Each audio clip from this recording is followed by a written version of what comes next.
अस्सलाम वालेकुम, मैं हूं शाह रसूल। आप देख रहे हैं टेक्नोलॉजी इन।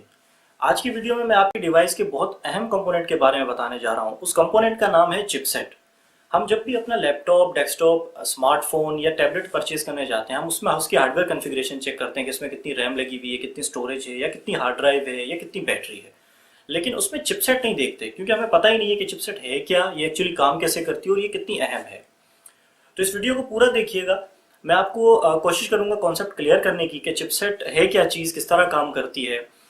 ये सारा कॉन्सेप्ट क्लियर करने के लिए सबसे पहले मैं आपको उन चिपसेट के बारे में बताऊंगा जो कंप्यूटर्स में, कंप्यूटर टेक्नोलॉजीज में यूज़ होते हैं, या हमारे लैपटॉप्स की टेक्नोलॉजी में जो टेक्नोलॉजी यूज़ होती है चिपसेट की, उसके बारे में बताऊंगा। उसके बाद मैं आपको लेके जाऊंगा स्मार्टफोन की तरफ कि स्मार्टफोन में हमारे जो चिपसेट की टेक्नोलॉजी यूज़ होती है वो किस तरह काम करती है।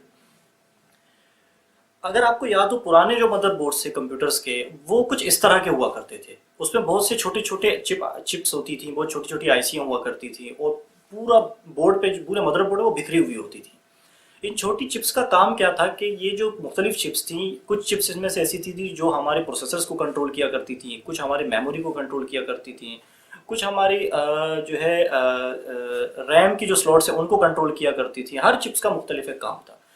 जैसे जैसे टेक्नोलॉजीज बढ़ती गई, टेक्नोलॉजी अच्छी होती गई, तो कंप्यूटर इंजीनियर्स ने ये सोचा कि इन तमाम चिप्स को उठा के एक बड़ी चिप्स के अंदर डाल दिया जाए, ताकि ये मदरबोर्ड में कम से कम जगह ले, और हम मदरबोर्ड में यानी अपने कंप्यूटर्स में जो है मजीद टेक्नोलॉजीज को हम ला सकें।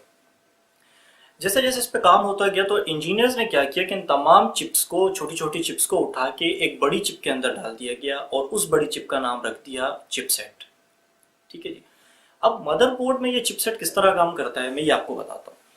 इन चिपसेट्स को दो हिस्सों में बांट दिया गया। एक का नाम रखा गया नॉर्थ ब्रिज, और एक का नाम रखा गया साउथ ब्रिज।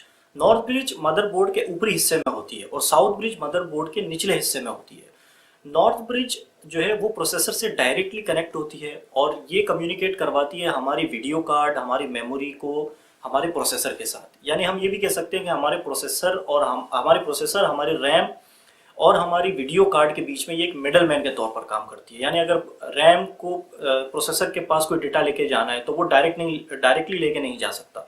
वो पहले जाएगा हमारी चिपसेट के पास, यानी नॉर्थ ब्रिज वाले चिपसेट के पास। नॉर्थ ब्रिज उसको लेके जाएगा प्रोसेसर के पास। इसी तरह हमारा वीडियो कार्ड है, वीडियो कार्ड जब कोई डेटा लेकर जाना चाहेगा प्रोसेसर के पास, तो वो पहले जाएगा नॉर्थ ब्रिज के पास, नॉर्थ ब्रिज फिर उसको लेकर जाएगा प्रोसेसर के पास।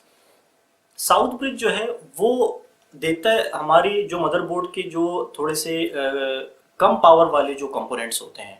फॉर एग्जांपल जैसे आईडीई कनेक्टर्स होते हैं, साटा कनेक्टर्स होते हैं, हमारे मोडेम्स होते हैं, और पीसीआई स्लॉट्स होते हैं, या फिर यूएसबी कनेक्टर्स होते हैं। ये सारे जो हमारे जो कनेक्टर्स हैं, जो कंपोनेंट्स हैं, ये कनेक्ट हुए होते हैं हमारे साउथ ब्रिज के साथ।